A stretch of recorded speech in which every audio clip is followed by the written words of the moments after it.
ਸਾਂਝਾ ਕਰ ਰਹੇ ਹਨ। ਮਨੁੱਖ ਦੀ ਜੀਵਨ ਯਾਤਰਾ ਅਤੇ ਮੰਜ਼ਿਲ ਉਸੇ ਵਿਸ਼ੇ ਦੀ ਅੱਜ ਚੌਥੀ ਕੜੀ ਦੀ ਵਿਚਾਰ ਅੱਜ ਇਹ ਜੀ ਸਾਡੇ ਨਾਲ ਸਾਂਝੀ ਕਰਨਗੇ। ਸੋ ਉਹਨਾਂ ਨੂੰ ਬੇਨਤੀ ਹੈ ਕਿ ਅੱਜ ਦੀ ਵਿਚਾਰ ਆਰੰਭ ਕਰਨ ਜੀ। ਵਾਹਿਗੁਰੂ ਜੀ ਕਾ ਖਾਲਸਾ, ਵਾਹਿਗੁਰੂ ਜੀ ਕੀ ਫਤਿਹ। ਇੱਕ ਓੰਕਾਰ ਸਤਨਾਮ ਕਰਤਾ ਪੁਰਖ ਨਿਰਭਉ ਨਿਰਵੈਰ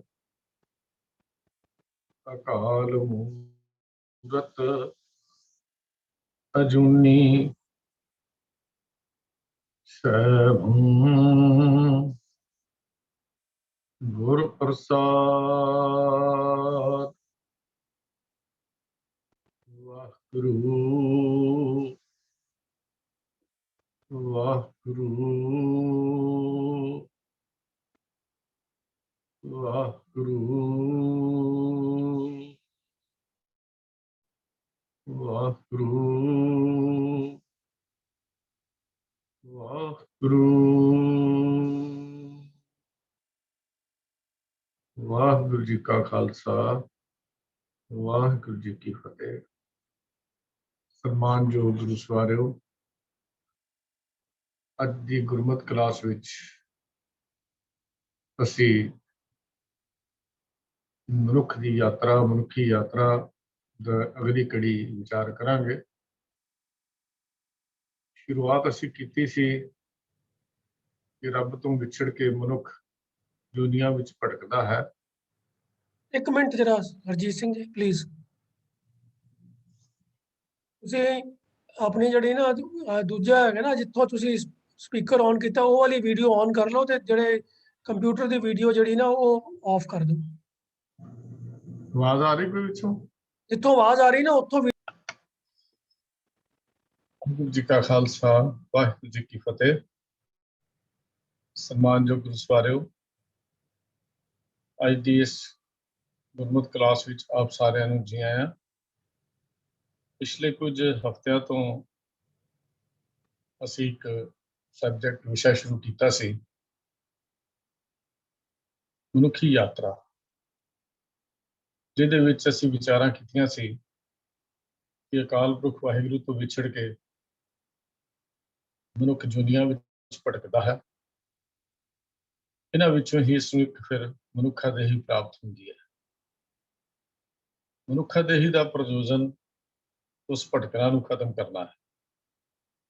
ਇੱਕ ਮੰਜ਼ਿਲ ਦੀ ਪ੍ਰਾਪਤੀ ਦਾ ਮੌਕਾ ਹੈ, ਸਮਾਂ ਹੈ ਜੋ ਅਕਾਲ ਪੁਰਖ ਵਾਹਿਗੁਰੂ ਨੇ ਇਨਸਾਨ ਨੂੰ ਦਿੱਤਾ ਹੈ। ਪਰਮਾਤਮਾ ਪਰਮ ਜੋਤ ਵਿੱਚ ਲੀਨ ਹੋਣਾ ਔਰ ਉਹ ਜਿਹੜੀ ਦੁਨੀਆ ਦੀ ਭਟਕਣਾ ਸੀ ਉਹਨੂੰ ਸਮਾਪਤ ਕਰਨਾ, ਖਤਮ ਕਰਨਾ, ਇਹ ਇਨਸਾਨ ਦਾ ਪ੍ਰਯੋਜਨ ਹੈ। ਇਹ ਕੰਮ ਇਨਸਾਨ ਆਪਣੀ ਮਰਜ਼ੀ ਨਾਲ ਨਹੀਂ ਕਰ ਸਕਦਾ। ਇਸ ਕੰਮ ਦੇ ਲਈ ਉਸਨੂੰ, ਇਨਸਾਨ ਨੂੰ ਗੁਰੂ ਦੀ ਲੋੜ ਪੈਂਦੀ ਹੈ। ਗੁਰੂ ਦੀ ਸ਼ਰਨ ਵਿੱਚ ਆ ਕੇ ਇਹਨੂੰ ਜੀਵਨ ਦਾ ਮਾਰਗ ਪਤਾ ਲੱਗਦਾ ਹੈ।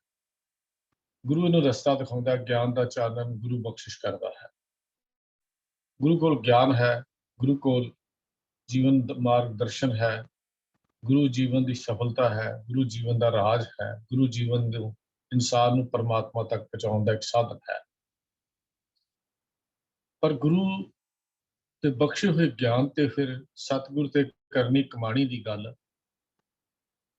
ਕਰਨੀ ਪੈਂਦੀ ਹੈ। ਜੋ ਗੁਰੂ ਕਹਿੰਦਾ ਉਹਨੂੰ ਮੰਨਣਾ, ਗੁਰੂ ਦੇ ਹੁਕਮ ਨੂੰ ਸੱਚ ਕਰਕੇ ਜਾਣਨਾ, ਸਤਿਗੁਰੂ ਦੇ ਹੁਕਮਾਂ ਤੇ ਪਹਿਰਾ ਦੇਣਾ, ਸਤਿਗੁਰੂ ਦੇ ਹੁਕਮਾਂ ਤੇ ਚੱਲਣਾ, ਇਹ ਸਾਡੇ ਜੀਵਨ ਦੀ ਕਹਾਣੀ ਹੈ। ਅੱਜ ਅਸੀਂ ਉਸ ਤੋਂ ਅੱਗੇ ਸ਼ੁਰੂ ਕਰਦੇ ਹਾਂ ਵੀ ਗੁਰੂ ਸਾਨੂੰ ਜੀਵਨ ਦਾ ਹੋਰ ਮਾਰਗਦਰਸ਼ਨ ਕਰਕੇ ਸਤਸੰਗਤ ਦੀ ਗੱਲ ਕਿਉਂ ਸਮਝਾਉਂਦੇ ਹਨ। ਅਸੀਂ ਆਮ ਜੀਵਨ ਵਿੱਚ ਦੇਖਦੇ ਹਾਂ ਕਿ ਇਨਸਾਨ ਬਿਮਾਰੀਆਂ ਤੋਂ, ਰੋਗਾਂ ਤੋਂ ਬਹੁਤ ਡਰਦਾ ਹੈ। ਰੋਗ ਤੋਂ ਡਰਨ ਦਾ ਕਾਰਨ ਕੀ ਹੈ? ਮੌਤ ਦਾ ਸਾਹਮਣੇ ਨਜ਼ਰ ਆਉਣਾ। ਜਦੋਂ ਇਨਸਾਨ ਨੂੰ ਮੌਤ ਸਾਹਮਣੇ ਨਜ਼ਰ ਆਉਂਦੀ ਹੈ ਉਦੋਂ ਇਹਨੂੰ ਡਰ ਵੀ ਜਾਪਦਾ ਹੈ, ਬਿਮਾਰੀ ਦੇ ਨਾਂ ਤੋਂ ਇਹ ਡਰਦਾ ਹੈ। ਜਾਂ ਇਹ ਕਹਿ ਲਈਏ ਕਿ ਰੋਗ ਇਨਸਾਨ ਨੂੰ ਮੌਤ ਦੇ ਨੇੜੇ ਕਰ ਦਿੰਦਾ ਹੈ। ਰੋਗ ਵਿੱਚੋਂ ਇਨਸਾਨ ਨੂੰ ਆਪਣੀ ਮੌਤ ਨਜ਼ਰ ਆਉਂਦੀ, ਇਸ ਕਰਕੇ ਮਨੁੱਖ ਰੋਗ ਹੋਣ ਤੋਂ ਵੀ ਡਰਦਾ ਹੈ। ਪਰ ਇੱਕ ਰੋਗ ਹੋਰ ਹੈ ਜਿਹੜਾ ਗੁਰਬਾਣੀ ਨੇ, ਗੁਰੂ ਨੇ, ਸਤਿਗੁਰੂ ਨੇ ਗੁਰੂ ਗ੍ਰੰਥ ਸਾਹਿਬ ਜੀ ਦੀ ਬਾਣੀ ਵਿੱਚ ਦਰਜ ਕੀਤਾ। ਉਹ ਰੋਗ ਤ੍ਰਿਸ਼ਨਾ ਦਾ ਰੋਗ ਹੈ। ਇੱਕ ਅਜਿਹਾ ਰੋਗ ਹੈ ਜਿਹੜਾ ਇਨਸਾਨ ਨੂੰ ਮੌਤ ਵੀ ਭੁਲਾ ਦਿੰਦਾ ਹੈ। ਸਰੀਰਕ ਰੋਗ ਇਨਸਾਨ ਨੂੰ ਮੌਤ ਦੇ ਨੇੜੇ ਕਰਦੇ ਨੇ, ਮੌਤ ਯਾਦ ਕਰਾਉਂਦੇ ਨੇ, ਪਰ ਤ੍ਰਿਸ਼ਨਾ ਦਾ ਇੱਕ ਐਸਾ ਰੋਗ ਹੈ ਜਿਹੜਾ ਇਨਸਾਨ ਨੂੰ ਮੌਤ ਤੋਂ ਵੀ ਦੂਰ ਕਰ ਦਿੰਦਾ ਹੈ, ਮੌਤ ਹੀ ਭੁਲਾ ਦਿੰਦਾ ਹੈ। ਉਹਨੂੰ ਤ੍ਰਿਸ਼ਨਾ ਦੀ ਫਾਹੀ ਇਹੋ ਜਿਹੀ ਗਲੇ 'ਚ ਪੈਂਦੀ ਹੈ ਕਿ ਇਹਨੂੰ ਸਮਝ ਨਹੀਂ ਆਉਂਦੀ ਕਿ ਮੈਂ ਮਰ ਜਾਣਾ ਹੈ, ਮੈਂ ਚਲੇ ਜਾਣਾ ਹੈ। ਮੌਤ ਭੁੱਲ ਕੇ ਸਭ ਕੁਝ ਨਾ ਕਰਨ ਵਾਲੇ ਕੰਮ ਵੀ ਇਨਸਾਨ ਕਰਦਾ ਰਹਿੰਦਾ ਹੈ। ਤ੍ਰਿਸ਼ਨਾ ਦਾ ਜਿਹੜਾ ਰੋਗੀ ਹੈ ਉਹ ਤਾਂ ਇਹ ਸੋਚਦਾ ਹੈ ਕਿ ਦੂਜਿਆਂ ਨੇ ਮਰਨਾ, ਮੈਂ ਨਹੀਂ ਮਰਨਾ। ਜਿਹੜਾ ਤ੍ਰਿਸ਼ਨਾ ਦੇ ਰੋਗ ਜਿਹਨੂੰ ਲੱਗਦਾ ਹੈ, ਇਸੇ ਕਰਕੇ ਗੁਰੂ ਸਾਹਿਬ ਜੀ ਨੇ ਆਨੰਦ ਸਾਹਿਬ ਦੀ ਬਾਣੀ 'ਚ ਗੱਲ ਕੀਤੀ ਹੈ, ਇਹ ਤ੍ਰਿਸ਼ਨਾ ਵੱਡਾ ਰੋਗ ਲੱਗਾ, ਮਰਨ ਮਨੋਂ ਵਿਸਾਰਿਆ। ਦੇਖੋ ਕਿਆ ਕਮਾਲ ਦੇ ਬੋਲ ਸਤਿਗੁਰੂ ਜੀ ਨੇ ਸਾਡੀ ਝੋਲੀ ਵਿੱਚ ਪਾਏ ਹਨ ਵੀ ਤ੍ਰਿਸ਼ਨਾ ਦਾ ਵੱਡਾ ਰੋਗ ਲੱਗ ਗਿਆ ਤੇ ਮਰਨ ਇਹਨੇ ਮਨ ਤੋਂ ਵਿਸਾਰ ਦਿੱਤਾ ਹੈ। ਇਸ ਤ੍ਰਿਸ਼ਨਾ ਦੇ ਨਾਲ ਨਾਲ ਇੱਕ ਨਵਾਂ ਰੋਗ ਹੋਰ ਜਨਮ ਲੈਂਦਾ ਹੈ। ਇੱਕ ਰੋਗ ਦੇ ਵਿੱਚੋਂ ਰੋਗ ਪੈਦਾ ਹੁੰਦਾ, ਜਿਵੇਂ ਬਿਮਾਰੀਆਂ ਦੇ ਵਿੱਚੋਂ, ਸਰੀਰਕ ਬਿਮਾਰੀਆਂ ਵਿੱਚੋਂ ਬਿਮਾਰੀਆਂ ਹੋਰ ਅੱਗੇ ਵੱਧਦੀਆਂ ਜਾਂਦੀਆਂ ਨੇ ਜੇ ਉਹਦਾ ਇਲਾਜ ਨਾ ਕੀਤਾ ਜਾਏ। ਇਸੇ ਤਰ੍ਹਾਂ ਇੱਕ ਤ੍ਰਿਸ਼ਨਾ ਦੇ ਰੋਗ ਵਿੱਚੋਂ ਇੱਕ ਰੋਗ ਹੋਰ ਹੈ ਜਿਹੜਾ ਹਉਮੈ ਦਾ ਰੋਗ ਹੈ। ਤੇ ਇਹ ਹਉਮੈ ਦਾ ਰੋਗ, ਤ੍ਰਿਸ਼ਨਾ ਦੇ ਰੋਗ ਨੇ ਮਰਨ ਨੂੰ ਵਿਸਾਰ ਦਿੱਤਾ ਹੈ ਤੇ ਗੁਰੂ ਕੇ ਪਿਆਰਿਓ, ਹਉਮੈ ਦੇ ਰੋਗ ਨੇ ਰੱਬ ਨੂੰ ਹੀ ਭੁਲਾ ਦਿੱਤਾ ਹੈ। ਰੱਬ ਦੀ ਹੋਂਦ ਤੋਂ ਇਨਸਾਨ ਮੁੱਕਰ ਗਿਆ ਕਿ ਹਉਮੈ ਹੈ ਹੀ ਚੀਜ਼ ਹੈ, ਮੈਂ ਹੀ ਹਾਂ, ਉਹ ਨਹੀਂ ਹੈ। ਹਉਮੈ ਚੀਜ਼ ਹੀ ਹੈ। ਹਉ ਮੈਂ ਤੂੰ ਨਹੀਂ, ਸਿਰਫ ਮੈਂ ਹੀ ਮੈਂ। ਤੇ ਜਦੋਂ ਤ੍ਰਿਸ਼ਨਾ ਦੇ ਰੋਗ ਨੇ ਮਰਨ ਨੂੰ ਵਿਸਾਰ ਦਿੱਤਾ, ਹਉਮੈ ਦੇ ਰੋਗ ਨੇ ਰੱਬ ਨੂੰ ਭੁਲਾ ਦਿੱਤਾ, ਤੇ ਫਿਰ ਪਰਮੇਸ਼ਰ ਦੇ ਭੁੱਲ ਜਾਣ ਕਰਕੇ ਹੋਇਆ ਕਿ ਅਨੇਕਾਂ ਹੋਰ ਰੋਗ ਲੱਗ ਗਏ। ਅਨੇਕਾਂ ਹੋਰ ਰੋਗ ਲੱਗ ਗਏ ਜਿਨ੍ਹਾਂ ਦੀ ਗਿਣਤੀ ਕਰਨੀ ਵੀ ਸੰਭਵ ਨਹੀਂ ਹੈ, ਇਹਨਾਂ ਦੀ ਗਿਣਤੀ ਕਰਨੀ ਵੀ ਮੁਮਕਿਨ ਨਹੀਂ ਹੈ। ਗੁਰੂ ਸਾਹਿਬ ਜੀ ਨੇ 12 ਮਹਾਂ ਦੀ ਬਾਣੀ ਦੇ ਵਿੱਚ ਇੱਕ ਗੱਲ ਲਿਖੀ ਹੈ, ਪਰਮੇਸ਼ਰ ਤੇ ਭੁੱਲਿਆ ਵਿਆਪਨ ਸਭੇ ਰੋਗ, ਬੇਮੁਖ ਹੋਏ ਰਾਮ ਤੇ ਲੱਗਣ ਜਨਮ ਵਿਜੋਗ। ਮਾਈ ਰਾਗ ਦੇ 12 ਮਹਾਂ ਵਿੱਚ ਗੁਰੂ ਅਰਜਨ ਦੇਵ ਮਹਾਰਾਜ ਸਾਹਿਬ ਸ੍ਰੀ ਗੁਰੂ ਗ੍ਰੰਥ ਸਾਹਿਬ ਜੀ ਦੇ ਪਾਵਨ ਅੰਕ 135 ਤੇ ਇਹ ਗੱਲ ਸਾਨੂੰ ਸਮਝਾਉਂਦੇ ਨੇ ਕਿ ਪਰਮੇਸ਼ਰ ਤੇ ਭੁੱਲਿਆ ਸਭੇ ਰੋਗ, ਜਿਨ੍ਹਾਂ ਦੀ ਗਿਣਤੀ ਸੰਭਵ ਨਹੀਂ ਹੈ, ਕਿੰਨੇ ਰੋਗ ਲੱਗ ਗਏ। ਪਰ ਇੱਕ ਗੱਲ ਜ਼ਰੂਰ ਹੈ, ਵਿਸ਼ਵਾਸ ਨਾਲ ਜਾਣਿਓ ਕਿ ਇਸ ਰੋਗ ਦੇ ਵਿੱਚ ਫਸਿਆ ਹੋਇਆ ਬੰਦਾ, ਜਿਨ੍ਹਾਂ ਦੀ ਗਿਣਤੀ ਅਸੀਂ ਕਰ ਨਹੀਂ ਸਕਦੇ, ਦਿਨ ਰਾਤ ਇਹਦਾ ਦੁੱਖਾਂ ਦੇ ਵਿੱਚ ਹੀ ਬੀਤਦਾ ਹੈ, ਦਿਨ ਰਾਤ। ਜਾਂ ਇਉਂ ਕਹਿ ਲਈਏ ਕਿ ਇਹ ਮਨੁੱਖ ਦੁੱਖਾਂ ਵਿੱਚ ਬਿਤਾਉਂਦਾ ਹੋਇਆ ਵੀ ਜ਼ਿੰਦਗੀ ਦੀ ਜੀਵਨ ਰੂਪੀ ਰਾਤ ਨੂੰ ਦੁੱਖਾਂ ਵਿੱਚ ਵੀ ਗੁਜ਼ਾਰਦਿਆਂ ਹੋਇਆ ਵੀ ਫਿਰ ਵੀ ਗੁਰੂ ਨੂੰ ਯਾਦ ਨਹੀਂ ਕਰਦਾ। ਪਰ ਦੂਜੇ ਪਾਸੇ ਜਿਹੜਾ ਰੱਬੀ ਪਿਆਰਾ ਗੁਰ ਕਿਹਾ ਸਾਕਾਰ ਕਮਾਵੋ ਦੇ ਹੁਕਮਾਂ ਤੇ ਪਹਿਰਾ ਦਿੰਦਾ ਹੈ, ਹੁਕਮਾਂ ਦੇ ਮਾਰਗ ਦੇ, ਗੁਰੂ ਦੇ ਇਸ ਮਾਰਗ ਤੇ ਤੁਰ ਪੈਂਦਾ ਹੈ, ਫਿਰ ਇਸ ਮਾਰਗ ਤੇ ਤੁਰਦੇ ਹੋਏ ਮਨੁੱਖ ਦੇ ਸਮੁੱਚੇ ਹੀ ਦੁੱਖਾਂ ਰੋਗਾਂ ਦਾ ਖਾਤਮਾ ਗੁਰੂ ਆਪ ਕਰਦਾ ਹੈ। ਇੱਕ ਪਾਸਾ ਉਹ ਹੈ ਜਿਸ ਪਾਸੇ ਵਿੱਚ ਅਸੀਂ ਤ੍ਰਿਸ਼ਨਾ ਤੇ ਹਉਮੈ ਵਿੱਚ ਜਕੜੇ ਹੋਏ ਹਾਂ। ਜੀਵਨ ਦਾ ਦੂਜਾ ਪਾਸਾ ਹੈ ਗੁਰ ਕਿਹਾ ਸਾਕਾਰ ਕਮਾਵੋ ਦਾ, ਜਿਸ ਕਰਕੇ ਗੁਰੂ ਦੇ ਹੁਕਮਾਂ ਤੇ ਚੱਲ ਕੇ ਗੁਰੂ ਸਾਡੇ ਸਮੁੱਚੇ ਹੀ ਰੋਗਾਂ ਨੂੰ ਕੱਢ ਦਿੰਦਾ ਹੈ। ਆਮ ਜ਼ਿੰਦਗੀ ਵਿੱਚ ਅਸੀਂ ਵੇਖਦੇ ਹਾਂ ਕਿ ਨਿੱਕੇ ਮੋਟੇ ਰੋਗਾਂ ਦਾ ਇਲਾਜ ਕਰਨਾ ਸੌਖਾ ਹੁੰਦਾ ਹੈ, ਪਰ ਜੇਕਰ ਰੋਗ ਦੇ ਵਿੱਚੋਂ ਰੋਗ ਨਿਕਲੀ ਜਾਣ, ਰੋਗ ਦੇ ਵਿੱਚੋਂ ਰੋਗ ਹੋਰ ਵੱਧਦੇ ਜਾਣ,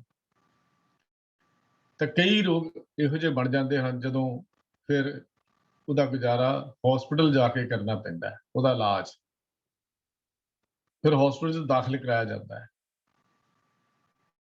ਫਿਰ ਹਸਪਤਾਲ ਵਿੱਚ ਦਾਖਲ ਕਰਾ ਕੇ ਉਹਦਾ ਇਲਾਜ ਪੂਰਨ ਡਾਕਟਰਸ ਦੀ ਨਿਗਰਾਨੀ ਦੇ ਵਿੱਚ ਹੁੰਦਾ ਹੈ। ਬਸ ਇਸੇ ਤਰ੍ਹਾਂ ਹੀ ਸਤਿਗੁਰੂ ਜੀ ਨੇ ਇੱਕ ਬਖਸ਼ਿਸ਼ ਕੀਤੀ ਹੈ ਜੀਵਨ ਦੇ ਸਾਡੀ ਇਸ ਰੋਗਾਂ ਨੂੰ ਦੂਰ ਕਰਨ ਲਈ। ਇੱਕ ਹਸਪਤਾਲ ਬਖਸ਼ਿਸ਼ ਕੀਤਾ ਸਾਡੇ ਅਧਿਆਤਮਕ ਰੋਗਾਂ ਨੂੰ ਕੱਟਣ ਲਈ। ਉਹਦਾ ਨਾਮ ਸਤ ਸੰਗਤ ਹੈ, ਉਹਦਾ ਨਾਮ ਸਤ ਸੰਗਤ ਹੈ। ਜਿਹੜੀ ਅਸੀਂ ਕਹਿ ਦਿੰਦੇ ਹਾਂ ਸਤ ਸੰਗਤ ਦਾ ਕੀ ਫਾਇਦਾ, ਕੀ ਹੈ, ਕਿਉਂ ਹੈ, ਇਹ ਸਾਡੇ ਅਧਿਆਤਮਕ ਰੋਗ ਕੱਟਣ ਦੇ ਲਈ ਗੁਰੂ ਪਾਤਸ਼ਾਹ ਜੀ ਨੇ ਇੱਕ ਸਤਸੰਗਤ ਰੂਪੀ ਹਸਪਤਾਲ ਸਾਡੀ ਝੋਲੀ ਵਿੱਚ ਪਾ ਦਿੱਤਾ ਹੈ। ਜੀਵ ਦਾ ਪੂਰਨ ਇਲਾਜ ਫਿਰ ਸਤਿਗੁਰ ਦੀ ਨਿਗਰਾਨੀ ਵਿੱਚ ਹੁੰਦਾ ਹੈ। ਇਹ ਵੀ ਗੱਲ ਖਿਆਲ ਕਰਨਾ,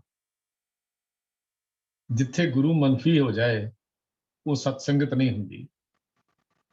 ਸਤਸੰਗਤ ਕੈਸੀ ਜਾਣੀ ਹੈ ਜਿੱਥੇ ਇੱਕੋ ਨਾਮ ਵਖਾਣੀ ਹੈ, ਇੱਕੋ ਨਾਮ ਹੁਕਮ ਹੈ। तो ये गल गुरु साहब जी ने आप ही गल समझा दी है। कई बार इस तरह होंदा है भी वधे हुए रोग भी आम दुनियावी रोगों की गल करदा, जदों असीं निज़म मुताबक हस्पताल भी डॉक्टरां दे कहण मुताबक तुरना शुरू कर दईए, चलना शुरू कर दईए, तो साडे वो रोग जिहड़े ने वो कट्टे जाते हैं। साडी खुराक ठीक हो जाए, रहन साडा जीवन का ढंग ठीक हो जाए। बस जीव की कहानी भी हुई है। सात संगत तो बाहर रह के अजिहे रोग लग जाते हैं क्योंकि इत्थे मनुख नूं रब्बी याद नहीं आती। तृष्णा ते हौमे दे रोग विच फसे हुए लोग। गुरु पातशाह जी ने बड़ा कमाल का नक्शा खिंचा है। कहते भलिया खसम भुल के मालिक नूं भुल के रसां भोगां दे आनंद मानन वाले याद रखी, इन्हां रसां भोगां विचों अंदर दे रोग पैदा होणगे। खसम विसार किए रस भोग तां तन उठ खलोए रोग। गुरु पातशाह सानू एक उपदेश करके समझाउंदे ने। कहंदे भलिया इलाज किहदा करना है, पहला रोग दा पछाण, रोग की पहचान नहीं की, इलाज करना शुरू कर दिता है। रोग तो सी खसम विसारन दा, इलाज कर दिता दुनिया की तृष्णा के फाही विच फस के होर पदार्थ इकट्ठे करन दा। रोग सी मालिक तो बनी हुई दूरी दा। ते गुरु पातशाह कहंदे ने भलिया वैदा रोग की पहचान ही नहीं है तो इलाज किहदा करेगा। उत्थे गुरु साहब कहंदे वैद ना भोले दारू लाए। रोग सी दुख विछोड़ा एक दुख भूख, एक दुख सख्त वार जमदूत। दुख तो यह सी पर भुलेखे नाल दुनिया के होर रोग दुखों का इलाज करना शुरू कर दिता। पर यह भी गल ख्याल करी, इन्हां जिहड़े तेरे इलाजां दे विच इलाज नहीं है, जिहड़ा इलाज रोग ते लगा है वो याद रखियो वाला है। मेरे भागा सत संग न लभै, मेरे संगत मैल भरीजा जीव वाला। ये रोग है। ये फिर ये मैल ही तो हौमे नूं वधाउंदी है, मैल ही तो दूरी नूं होर वड्डा करी जाती है।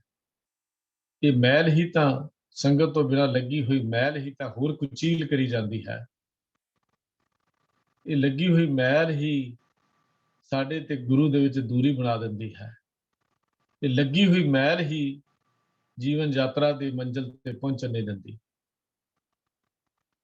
तां ही गुरु पातशाह जी ने इस मैल की सफाई उत्ते जोर दिता है। एक मैल शरीर की हुंदी है, ਉਹ ਮੈਲ ਸਾਬਣ ਨਾਲ ਨਹਾਉਣ ਨਾਲ ਉਤਰ ਜਾਂਦੀ ਹੈ। ਪਰ ਇੱਕ ਮੈਲ ਅੰਦਰ ਦੀ ਹੁੰਦੀ ਹੈ, ਜਿਹੜੀ ਬਾਹਰ ਦੇ ਇਸ਼ਨਾਨ ਨਾਲ, ਬਾਹਰ ਦੇ ਨਹਾਉਣ ਨਾਲ, ਬਾਹਰ ਦੇ ਸਾਬਣ ਵਰਤ ਕੇ ਨਹੀਂ ਉਤਰਦੀ। ਕੋਈ ਸ਼ੈਂਪੂ ਨਾਲ ਵੀ ਨਹੀਂ ਉਤਰਦੀ, ਲੱਖ ਵਾਰੀ ਧੋਣ ਨਾਲ ਵੀ ਨਹੀਂ ਉਤਰਦੀ। ਕਿਉਂ? ਕਿਉਂਕਿ ਇਸ ਮੈਲ ਨੂੰ ਗੁਰੂ ਪਾਤਸ਼ਾਹ ਜੀ ਨੇ ਜ਼ਿਕਰ ਕੀਤਾ, ਫਿਰ ਜਨਮ ਜਨਮ ਕੀ ਇਸ ਮਨ ਕੋ ਮੈਲ ਲੱਗ ਗਈ, ਕਾਲਾ ਹੁਆ ਸਿਆਹ, ਕਾਲਾ ਸਿਆਹ ਹੋ ਗਿਆ, ਨਿਸ਼ਾਨ ਨਹੀਂ ਮਿਟਦਾ। ਪਰ ਮਿਟੇਗਾ ਕਦੋਂ? ਜਦੋਂ ਸਤਸੰਗਤ ਵਿੱਚ ਰੱਖ ਕੇ ਮੇਰਾ ਵੈਦ ਗੁਰੂ ਗੋਬਿੰਦਾ ਜੀ ਨੂੰ ਅਜਿਹੀ ਨਾਮ ਦੀ ਦਵਾਈ ਦੇਵੇਗਾ, ਅਜਿਹੀ ਬਖਸ਼ਿਸ਼ ਕਰੇਗਾ, ਜਿੱਥੇ ਸਭ ਤੋਂ ਪਹਿਲਾਂ ਤਾਂ ਤ੍ਰਿਸ਼ਨਾ ਦਾ ਰੋਗ ਖਤਮ ਹੁੰਦਾ ਹੈ। ਜਦੋਂ ਤ੍ਰਿਸ਼ਨਾ ਦਾ ਰੋਗ ਕੱਟਿਆ ਗਿਆ, ਫਿਰ ਸੰਤੋਖ ਪੈਦਾ ਹੁੰਦਾ ਹੈ, ਫਿਰ ਗੁਰੂ ਦੇ ਬਚਨਾਂ ਤੇ ਪੂਰਾ ਧਿਆਨ ਜੁੜਦਾ ਹੈ। ਤ੍ਰਿਸ਼ਨਾ ਬੁਝੈ ਹਰਿ ਕੈ ਨਾਮ, ਮਹਾ ਸੰਤੋਖ ਹੋਵੇ ਗੁਰੂ ਬਚਨੀ, ਪ੍ਰਭ ਸਿਉ ਲਾਗੇ ਪੂਰਨ ਧਿਆਨ। ਇਹ ਪੂਰਨ ਧਿਆਨ ਫਿਰ ਜੁੜਦਾ ਹੈ। ਧਨਾਸਰੀ ਰਾਗ ਵਿੱਚ ਗੁਰੂ ਪਾਤਸ਼ਾਹ ਦਾ ਬਚਨ ਹੈ। ਹੁਣ ਜੀਵ ਨੂੰ ਇਸ ਗੱਲ ਦੀ ਸਮਝ ਨਹੀਂ ਕਿ ਤ੍ਰਿਸ਼ਨਾ ਦੇ ਰੋਗ ਦਾ ਇਲਾਜ ਕੀ ਹੈ, ਇਸ ਗੱਲ ਦੀ ਸਮਝ ਨਹੀਂ। ਇਹ ਨਾ ਸਮਝਿਆ ਹੋਇਆ ਆਪਣੀ ਜੀਵਨ ਯਾਤਰਾ ਵਿੱਚ ਪਦਾਰਥਾਂ ਦੀ ਪ੍ਰਾਪਤੀ ਕਰਕੇ ਹੀ ਇਸ ਰੋਗ ਦਾ ਇਲਾਜ ਕਰਨਾ ਚਾਹੁੰਦਾ ਹੈ। ਗਿਆਨ ਨਾ ਹੋਣ ਕਰਕੇ ਜਾਂ ਅਗਿਆਨੀ ਹੋਣ ਕਰਕੇ ਇਹ ਗਲਤੀ ਤੇ ਗਲਤੀ ਕਰੀ ਜਾਂਦਾ ਹੈ। ਸ਼ਾਇਦ ਇਹ ਭੁਲੇਖਾ ਲੱਗ ਗਿਆ ਕਿ ਤ੍ਰਿਸ਼ਨਾ ਦੀ ਅੱਗ ਹੋਰ ਪਦਾਰਥਾਂ ਦਾ ਬਾਲਣ ਪਾ ਕੇ ਰੱਜ ਜਾਏਗੀ, ਪਰ ਸਾਰੇ ਉਪਰਾਲੇ ਹਾਰ ਗਿਆ। ਕਿਉਂਕਿ ਸਤਿਗੁਰੂ ਜੀ ਕਹਿੰਦੇ ਕੂਟ ਜੋਰ ਹੈ, ਲੱਖ ਕਰੋੜ ਹੈ, ਮਨ ਨਾ ਹੋ ਰਿਹਾ, ਪਰੇ ਪਰੇ ਹੀ ਕੋ ਲੂਜੀ ਰੇ, ਪਰੇ ਪਰੇ ਕੋ ਲੂਜੀ ਹੈ। ਕਹਿੰਦੇ ਵਾਹ, ਕਦੀ ਦੇਖਿਆ? ਇਹ ਤਾਂ ਇਸ ਤਰ੍ਹਾਂ ਹੈ, ਸਹਿਜ ਖਟੇ ਲੱਖ ਉਠਤਾਵੇ, ਤ੍ਰਿਪਤ ਨਾ ਆਵੇ, ਮਾਇਆ ਪਾਛੇ ਪਾਵੇ, ਅਰਗ ਭੋਗ ਵਿਖਿਆ ਕਹਿ ਕਰੇ, ਅਰਗ ਭੋਗ ਵਿਖਿਆ ਕੇ ਕਰੈ, ਨਹਿ ਤ੍ਰਿਪਤਾਵੇ, ਖਪ ਖਪ ਮਰੈ। ਫਿਰ ਸਤਿਗੁਰੂ ਕਹਿੰਦੇ ਬਿਨਾਂ ਸੰਤੋਖ ਨਹੀਂ ਕੋ ਰਾਜੈ, ਸੁਪਨ ਮਨੋਰਥ ਬ੍ਰਿਥੈ ਸਭ ਕਾਜੈ। ਇਸ ਤਰ੍ਹਾਂ ਦਾ ਹਾਲ ਜੀਵਨ ਦਾ ਹੈ। ਭਲਿਆ ਦੁਨੀਆਦਾਰ ਮਨੁੱਖ ਦੀਆਂ ਤੰਗ ਅੱਖਾਂ ਸ਼ੇਖ ਸਾਹਿਬ ਦੀ ਲਿਖਦਾ, ਕੇਵਲ ਦੋ ਚੀਜ਼ਾਂ ਨਾਲ ਭਰ ਸਕਦੀਆਂ ਹਨ, ਇੱਕ ਸੰਤੋਖ ਨਾਲ, ਦੂਜਾ ਕਬਰ ਦੀ ਮਿੱਟੀ ਦੇ ਨਾਲ। ਜਾਂ ਤਾਂ ਇਹਦਾ ਜੀਵਨ ਸੰਤੋਖੀ ਹੋ ਜਾਏ ਤੇ ਜਾਂ ਕਬਰ ਦੀ ਮਿੱਟੀ ਉੱਤੇ ਪੈ ਜਾਏ। ਇਹ ਦੁਨੀਆਦਾਰ ਮਨੁੱਖ ਦੀਆਂ ਤੰਗ ਅੱਖਾਂ ਕੇਵਲ ਦੋ ਚੀਜ਼ਾਂ ਨਾਲ ਹੀ ਭਰਦੀਆਂ ਨੇ। ਗੁਰੂ ਪਾਤਸ਼ਾਹ ਜੀ ਫਿਰ ਕਹਿੰਦੇ ਨੇ, ਭਲਿਆ ਦੇਖ, ਸਤਿਗੁਰੂ ਜੀ ਕੋਲੋਂ ਮਿਲੀ ਹੋਈ ਸਤ ਸੰਗਤ ਵਿੱਚ ਰਹਿੰਦਿਆਂ ਨਾਮ ਰੂਪੀ ਦਵਾਈ ਨੇ ਸੰਤੋਖ ਪੈਦਾ ਕੀਤਾ ਹੈ। ਫਿਰ ਜਿਵੇਂ ਰੋਗ ਮਗਰੋਂ ਮਿਲੀ ਦੇਹੀ ਰੋਗਤਾ ਸ਼ਾਂਤੀ ਦਿੰਦੀ ਹੈ, ਇਸੇ ਤਰ੍ਹਾਂ ਹੁਣ ਟਿਕਾਅ ਪੈਦਾ ਹੋਣ ਲੱਗ ਪੈਂਦਾ, ਭਟਕਣਾ ਮੁੱਕ ਜਾਂਦੀ ਹੈ। ਜਦੋਂ ਰੋਗ ਕੱਟਿਆ ਜਾਵੇ, ਸਰੀਰ ਦਾ ਬੜਾ ਸਵਾਦ ਜਿਹਾ ਆਉਂਦਾ ਹੈ। ਰੋਗੀ ਸਰੀਰ ਨੂੰ ਤਾਂ ਕਦੇ ਜੀਵਨ ਦਾ ਸਵਾਦ ਵੀ ਨਹੀਂ ਆਉਂਦਾ, ਪਰ ਜਦੋਂ ਰੋਗ ਕੱਟਿਆ ਜਾਵੇ ਫਿਰ ਬੜਾ ਸਵਾਦ ਆਉਂਦਾ। ਜੀਵਨ ਜਿਉਣ ਦਾ ਪਤਾ, ਬੰਦਾ ਕਹਿੰਦਾ ਹੁਣ ਤਾਂ ਮੈਂ ਜਿਉਣਾ ਹੀ ਹੁਣ ਸਿੱਖਿਆ, ਜਿਉਣ ਦਾ ਪਤਾ ਹੀ ਹੁਣ ਲੱਗਾ, ਪਹਿਲੀ ਤਾਂ ਮੇਰੇ ਰੋਗਾਂ ਨੇ ਖਾ ਲਿਆ। ਬਿਲਕੁਲ ਇਸੇ ਤਰ੍ਹਾਂ ਜਦੋਂ ਤ੍ਰਿਸ਼ਨਾ ਦਾ ਰੋਗ ਕੱਟਿਆ ਗਿਆ, ਅੰਦਰ ਸ਼ਾਂਤੀ, ਸਹਿਜ, ਸੰਤੋਖ, ਸਬਰ ਆ ਗਿਆ, ਉਦੋਂ ਜੀਵਨ ਦਾ ਸਵਾਦ ਹੀ ਵੱਖਰਾ ਹੈ। ਆਮ ਰਿਵਾਜ ਹੈ, ਮਨੁੱਖ ਦਾ ਇੱਕ ਸੁਭਾਅ ਹੈ ਕਿ ਸੰਸਾਰ ਵਿੱਚ ਵਿਚਰਦਿਆਂ ਹੋਇਆ ਇਹ ਮਨੁੱਖ ਹਮੇਸ਼ਾ ਆਪਣੀ ਵਡਿਆਈ ਕਰਨੀ ਸੁਣਨੀ ਚਾਹੁੰਦਾ ਹੈ। ਸੁਭਾਅ ਹੈ ਮਨੁੱਖ ਦਾ, ਆਪਣੀ ਉਸਤਤ ਸੁਣਨੀ ਚਾਹੁੰਦਾ ਹੈ, ਵਡਿਆਈ ਸੁਣਨੀ ਚਾਹੁੰਦਾ ਹੈ। ਜੇਕਰ ਦੂਜੇ ਦੀ ਗੱਲ ਸੁਣਾ ਤਾਂ ਉਹ ਕਹਿੰਦੇ ਨਿੰਦਾ ਹੀ ਹੋਵੇ। ਦੂਜੇ ਦੀ ਉਸਤਤ, ਆਪਣੀ ਨਿੰਦਾ ਸੁਣਨੀ ਬਹੁਤ ਔਖੀ ਹੁੰਦੀ ਹੈ। ਮਨੁੱਖ ਦਾ ਸੁਭਾਅ ਹੈ ਕਿ ਦੂਜੇ ਦੀ ਨਿੰਦਾ ਹੋਵੇ ਤਾਂ ਇਹ ਖੁਸ਼ ਹੁੰਦਾ ਹੈ, ਦੂਜੇ ਦੀ ਉਸਤਤ ਹੋਵੇ ਤੇ ਅੰਦਰੋਂ ਸੜ ਜਾਂਦਾ ਹੈ, ਬਲ ਜਾਂਦਾ ਹੈ। ਆਪਣੀ ਹੋਵੇ ਉਸਤਤ ਤੇ ਮਨ ਫੁੱਲਾ ਨਹੀਂ ਸਮਾਉਂਦਾ, ਕਿਤੇ ਆਪਣੀ ਨਿੰਦਾ ਹੋਵੇ ਤੇ ਗੱਲ ਸੁਣੀ ਨਹੀਂ ਚਾਹੁੰਦਾ। ਪਰ ਜਦੋਂ ਗੁਰੂ ਸਤਸੰਗਤ ਦੀ ਝੋਲੀ ਵਿੱਚ ਪਾ ਕੇ ਬਿਠਾ ਦਿੰਦਾ ਹੈ, ਉੱਥੇ ਗੱਲ ਹੀ ਆਪਣੀ ਨਹੀਂ ਦੂਜੇ ਦੀ ਕਰਨੀ ਹੈ, ਉੱਥੇ ਗੱਲ ਹੀ ਪਿਆਰੇ ਪ੍ਰੀਤਮ ਦੀ ਕਰਨੀ ਹੈ। ਉੱਥੇ ਆਪਣੇ ਤੋਂ ਉੱਠ ਕੇ ਪਰਮੇਸ਼ਰ ਦੇ ਗੁਣਾਂ ਨੂੰ ਗਾਉਣਾ ਪੈਂਦਾ ਹੈ। ਤੇਰਾ ਤੇ ਤੂੰ ਕਹਿਣ ਵਿੱਚ ਜਿੱਥੇ ਪਹਿਲਾਂ ਬੜੀ ਔਖ ਲੱਗਦੀ ਸੀ, ਹੁਣ ਦਿਨ ਰਾਤ ਤੂੰ ਹੀ ਤੂੰ ਹੀ ਤੂੰ ਹੀ ਤੂੰ ਹੀ ਤੂੰ ਹੀ ਤੂੰ ਹੀ ਦੀ ਧੁਨ ਅੰਦਰ ਚੱਲ ਉੱਠਦੀ ਹੈ। ਹੁਣ ਮੈਂ ਦੀ ਗੱਲ ਖਤਮ ਹੋ ਗਈ, ਸਤਸੰਗਤ ਵਿੱਚ ਮੈਂ ਨਹੀਂ ਚੱਲਦੀ, ਤੂੰ ਹੀ ਤੂੰ ਚੱਲਦਾ ਹੈ। ਸਤਸੰਗਤ ਕੀ ਹੈ? ਜਿੱਥੇ ਤੂੰ ਹੀ ਤੂੰ ਹੋਵੇ, ਮੈਂ ਨਾ ਹੋਵੇ। ਜਿਹੜੀ ਬਿਮਾਰੀ ਲੱਗੀ ਸੀ ਮੈਂ ਦੀ ਹੋਂ ਦੀ, ਉਹਦੇ ਤੋਂ ਨਜ਼ਾਰਾ ਛੁਟਕਾਰਾ ਹੋ ਗਿਆ। ਇਸੇ ਵਾਸਤੇ ਹੀ ਗੁਰੂ ਨੇ ਸੰਗਤ ਬਖਸ਼ਿਸ਼ ਕੀਤੀ ਹੈ। ਜਦੋਂ ਹਰ ਰੋਜ਼ ਸੰਗਤ ਵਿੱਚ ਬਹਿੰਦਾ ਹੈ ਤੇ ਸਤਿਗੁਰੂ ਜੀ ਨੇ ਜਦੋਂ ਦਵਾਈ ਦੇ ਦਿੱਤੀ, ਇਹਦੀ ਝੋਲੀ ਵਿੱਚ ਪਾ ਦਿੱਤੀ, ਫਿਰ ਤਾਂ ਇਹੋ ਹੀ ਗੱਲ ਕਹਿੰਦਾ, ਮੈਂ ਨਹੀਂ ਕਛ ਹੋ ਨਹੀਂ, ਕਿਛ ਆਹੇ ਨਾ ਮੋਰਾ, ਅਵਸਰ ਲੱਜਾ ਰਾਖ ਲਿਓ, ਸਦਨਾ ਜਨ ਤੇਰਾ। ਇਸ ਭਗਤ ਸਦਨਾ ਵਾਂਗੂ ਪੁਕਾਰ ਉੱਠਦਾ। ਫਿਰ ਕਬੀਰ ਜੀ ਵਾਂਗੂ ਕਹਿੰਦਾ, ਕਬੀਰ ਮੇਰਾ ਮੁਝੇ ਕਿਛ ਨਹੀਂ, ਜੋ ਕੁਛ ਹੈ ਸੋ ਤੇਰਾ, ਤੇਰਾ ਤੁਝ ਕੋ ਸੌਂਪਤੇ ਕਿਆ ਲਾਗੇ ਮੇਰਾ। ਫਿਰ ਤਾਂ ਇਸ ਤਰ੍ਹਾਂ ਦੀ ਜੀਵਨ ਦੀ ਕਹਾਣੀ ਬਣ ਗਈ। ਜਿਹੜਾ ਦੀਰਘ ਰੋਗ ਹੋਮੇ ਸੀ, ਇਹਦਾ ਇਲਾਜ ਵੀ ਵਿੱਚੋਂ ਲੱਭ ਪਿਆ। ਜਦੋਂ ਸੱਚੇ ਸਾਈਂ ਦੀ ਕਿਰਪਾ ਨਾਲ, ਸੱਚੇ ਪਿਆਰੇ ਦੀ ਕਿਰਪਾ ਨਾਲ, ਸੱਚੇ ਦੀ ਕਿਰਪਾ ਸਦਕਾ ਸ਼ਬਦ ਦੀ ਕਮਾਈ ਕੀਤੀ, ਤੇ ਉਹ ਹੋਂ ਦਾ ਇਲਾਜ ਵੀ ਇਸ ਸ਼ਬਦ ਦੇ ਵਿੱਚੋਂ ਹੀ ਲੱਭ ਪਿਆ।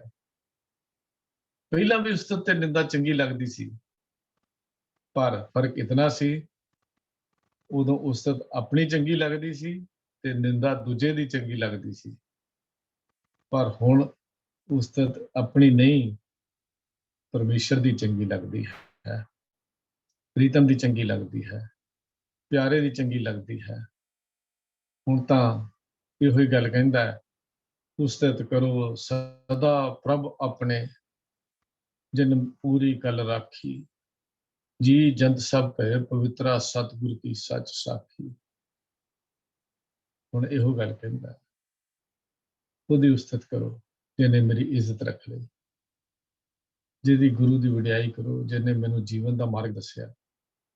ਉਹ ਨਿੰਦਾ ਕਿਸੇ ਦੀ ਨਹੀਂ, ਬਲਕਿ ਹੀ ਆਪਣੀ ਹੀ ਕਰਨ ਨੂੰ ਦੀਕ, ਆਪਣੇ ਔਗਣਾਂ ਨੂੰ ਸਾਹਮਣੇ ਫੋਲਣ ਨੂੰ ਦਿਲ ਕਰਦਾ ਹੈ। ਜਿਹੜੀਆਂ ਕਮੀਆਂ ਅੰਦਰ ਸਨ, ਜਿਹਨਾਂ ਨੂੰ ਛਿਪਾ ਕੇ ਪਰਦਾ ਪਾਉਂਦਾ ਸੀ, ਹੁਣ ਆਪਣੀਆਂ ਕਮੀਆਂ ਨੂੰ ਦੇਖਦਾ ਹੈ। ਹੁਣ ਬੰਦੇ ਖੋਜ ਦਿਲ ਹਰ ਰੋਜ਼ ਨੇ, ਫਿਰ ਪਰੇਸ਼ਾਨੀ ਮਾਹੇ ਦੀ ਗੱਲ ਸਮਝ ਆ ਗਈ ਹੈ। ਹੁਣ ਆਪਣੀਆਂ ਕਮਜ਼ੋਰੀਆਂ ਪ੍ਰਤੱਖ ਦਿਸਣ ਲੱਗ ਪਈਆਂ ਹਨ।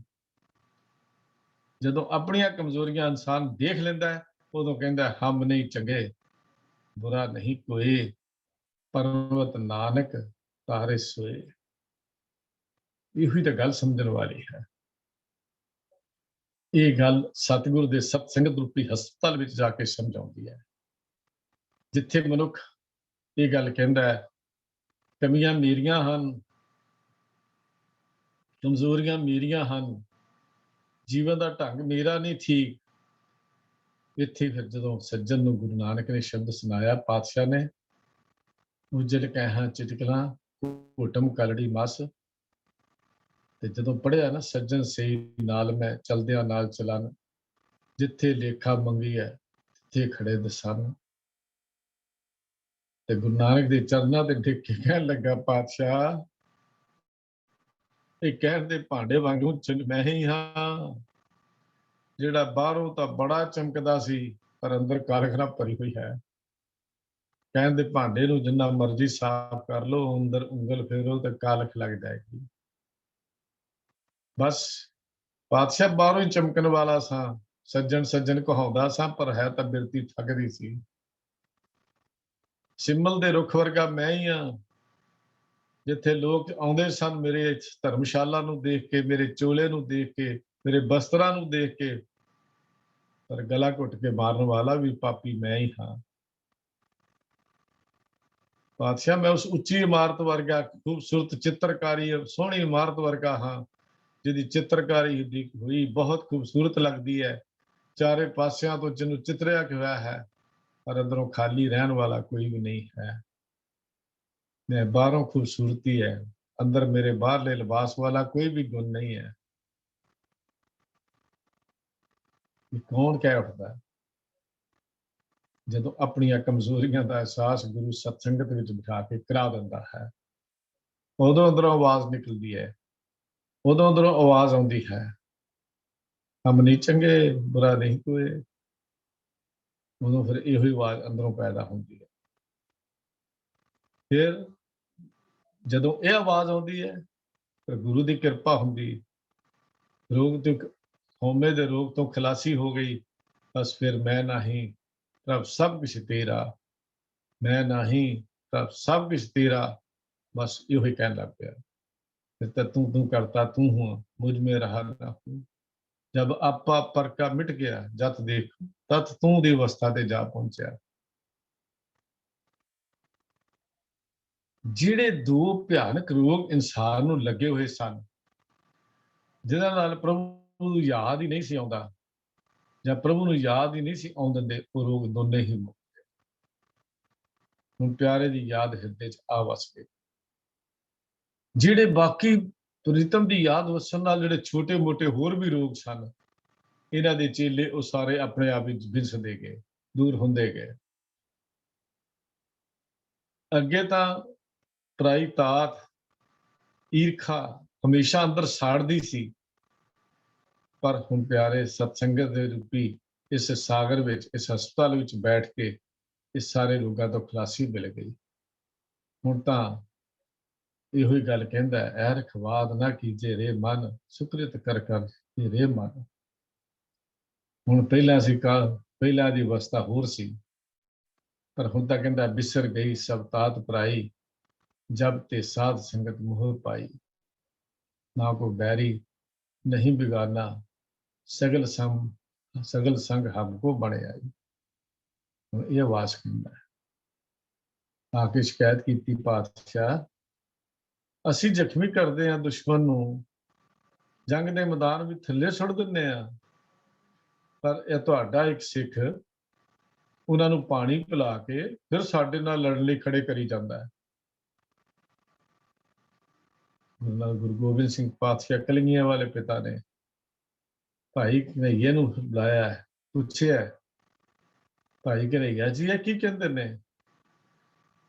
ਹਜ਼ੂਰ ਮੈਂ ਕਿਸੇ ਦੁਸ਼ਮਣ ਨੂੰ ਪਾਣੀ ਨਹੀਂ ਪਿਲਾਇਆ, ਮੈਂ ਤਾਂ ਦੁਸ਼ਮਣ ਚੋਂ ਤੁਹਾਨੂੰ ਦੇਖਦਾ ਹਾਂ। ਦੁਸ਼ਮਣ ਤਾਂ ਉਦੋਂ ਤੱਕ ਸੀ ਜਦੋਂ ਤੱਕ ਸਾਡੇ ਸਾਹਮਣੇ ਲੜਦਾ ਸੀ, ਪਰ ਜਦੋਂ ਜ਼ਖਮੀ ਹੋ ਕੇ ਧਰਤੀ ਡਿੱਗਿਆ, ਹੋਰ ਇੱਕ ਇਨਸਾਨ ਹੈ ਤੇ ਹਰ ਇਨਸਾਨ ਵਿੱਚ ਮੇਰੇ ਪਿਆਰੇ ਪ੍ਰੀਤਮ ਦੀ ਜੋਤ ਹੈ, ਉਦੋਂ ਦੁਸ਼ਮਣ ਨਹੀਂ ਹੈ। ਗੁਰੂ ਨੇ ਮਲਮ ਵੀ ਦੇ ਦਿੱਤੀ, ਪੱਟੀ ਵੀ ਦਿੱਤੀ, ਭਾਈ ਕਨ੍ਹਈਆ ਨੂੰ ਗਲੇ ਨਾਲ ਲਾ ਲਿਆ। ਹੁਣ ਤਾਂ ਇਹੋ ਹੀ ਗੱਲ ਸਮਝ ਆ ਗਈ, अव्वल अल्लाह नूर उपाया कुदरत के सब बंदे, एक नूर ते सब जग उपजया कौन भले वो मंदे। गल समझ आ गई। गल इतनी सी, लाहनों मैं काहू ना दियो, मन मीठ तोहारो कियो। इत्थे गल समझ आ गई, सबको मीत हम अपन कीना, हम सबना के साजन, दूर परायो मन का बिरहा, ता मेल कियो मेरे राजन। बड़ा प्यारा शब्द गायन करते सी भाई गुरमेज सिंह जी दरबार साहब तो, अंदर नूं खिच लेंदे सी जदों पढ़दे सी, दूर परायो मन का बिरहा तां मेल कियो मेरे राजन। वाह, कई बार इस तरह भी हुंदा है, शरीर दे रोग भयानक हो जान, लंबे हो जान, इंसान दा जुबान दा स्वाद भी खराब हो जाता है, गुआच जाता है। ਜਾਂ ਲੰਬੇ ਰੋਗ ਵਿੱਚ ਉਹਨੂੰ ਮਿੱਠੀ ਚੀਜ਼ ਵੀ ਕੌੜੀ ਲੱਗਦੀ ਹੈ, ਜ਼ਹਿਰ ਦੀ ਜਾਪਦੀ ਹੈ। ਉਹ ਅੰਮ੍ਰਿਤ ਦੀ ਗੱਲ ਕਰਦਾ ਸੀ ਤਾਂ ਅੰਮ੍ਰਿਤ ਵੀ ਉਹਨੂੰ ਜ਼ਹਿਰ ਦੇ ਸਮਾਨ ਨਜ਼ਰ ਆਉਂਦੀ ਹੈ। ਜਿਵੇਂ ਮਲੇਰੀਆ ਦਾ ਰੋਗ ਹੋ ਜਾਏ, ਕਨੀਨ ਖਾਧੀ ਜਾਵੇ ਤੇ ਫਿਰ ਸਭ ਕੁਝ ਕੌੜਾ ਕੌੜਾ ਹੀ ਲੱਗਦਾ ਹੈ, ਮੂੰਹ ਦਾ ਸਵਾਦ ਵੀ ਕੌੜਾ ਹੀ ਲੱਗਦਾ ਹੈ। ਡਾਕਟਰ ਨੂੰ ਸਮਝ ਹੈ ਕਿ ਇਸ ਕੌੜੇ ਪਿੱਛੇ ਵੀ ਕੋਈ ਰਾਜ ਹੈ, ਕੌੜੇ ਪਿੱਛੇ ਵੀ ਕੋਈ ਮਿਠਾਸ ਛੁਪੀ ਹੋਈ ਹੈ, ਪਰ ਰੋਗੀ ਨੂੰ ਤਾਂ ਉਸ ਵੇਲੇ ਸਭ ਕੁਝ ਕੌੜਾ ਹੀ ਜਾਪਦਾ ਹੈ, ਕਿਉਂਕਿ ਬੁਖਾਰ ਕਰਕੇ ਉਹਦੀ ਜ਼ਬਾਨ ਦਾ ਸਵਾਦ ਖਤਮ ਹੋ ਚੁੱਕਾ ਹੈ। ਡਾਕਟਰ ਇਲਾਜ ਕਰਦਾ ਰਹਿੰਦਾ ਹੈ, ਕਰਦਾ ਰਹਿੰਦਾ ਹੈ ਤੇ ਫਿਰ ਇੱਕ ਦਿਨ ਰੋਗੀ ਕਹਿੰਦਾ ਹੈ, ਹੁਣ ਤਾਂ ਮੈਨੂੰ ਸਭ ਸਵਾਦ ਆ ਗਿਆ, ਮੇਰਾ ਰੋਗ ਕੱਟਿਆ ਗਿਆ। ਬਸ ਜਦ ਤੱਕ ਜੀਵ ਸਾਕਤ ਬਿਰਤੀ ਦਾ ਧਾਰਨੀ ਹੈ, ਉਹਦੀ ਦਸ਼ਾ ਵੀ ਇਸੇ ਤਰ੍ਹਾਂ ਦੀ ਹੁੰਦੀ ਹੈ। ਅੰਮ੍ਰਿਤ ਕੌੜਾ, ਵਿਖਿਆ ਮਿੱਠੀ, ਸਾਕਤ ਕੀ ਬਿਧ ਨੈਣੋ ਡੀਠੀ। ਫਿਰ ਉਹਨੂੰ ਅੰਮ੍ਰਿਤ ਕੌੜਾ ਹੀ ਜਾਪਦਾ ਹੈ। ਜ਼ਹਿਰ ਦਾ, ਸ਼ਰਾਬ ਦਾ ਪਿਆਲਾ ਉਹਨੂੰ ਮਿੱਠਾ ਲੱਗਦਾ ਹੈ। ਛੱਡਣ ਵਾਲੀਆਂ ਚੀਜ਼ਾਂ ਉਹਨੂੰ ਚੰਗੀਆਂ ਲੱਗਦੀਆਂ ਨੇ, ਗ੍ਰਹਿਣ ਕਰਨ ਵਾਲੀਆਂ ਚੀਜ਼ਾਂ ਉਹਨੂੰ ਭੈੜੀਆਂ ਲੱਗਦੀਆਂ ਨੇ।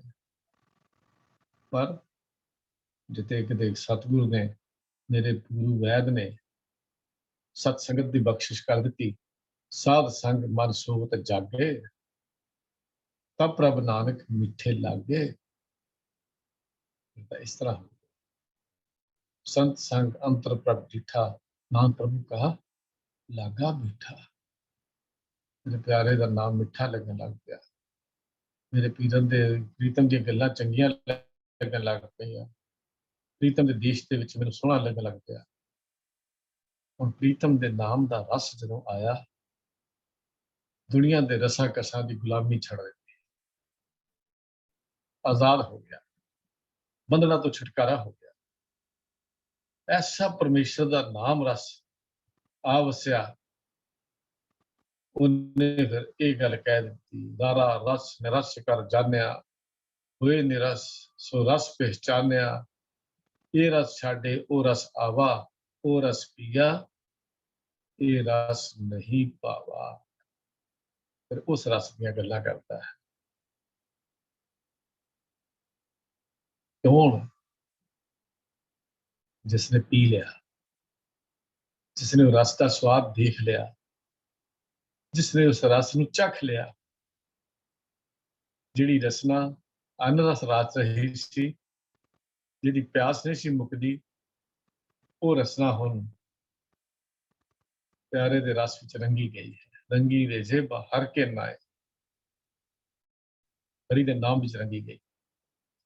ਤੇ ਫਿਰ ਇਹ ਜੇਬਾ ਕਹਿ ਉੱਠਦੀ ਹੈ, ਹਰ ਬਿਨ ਕਛੂ ਨਾ ਲਾਗਈ ਭਗਤਨ ਕੋ ਮਿੱਠਾ,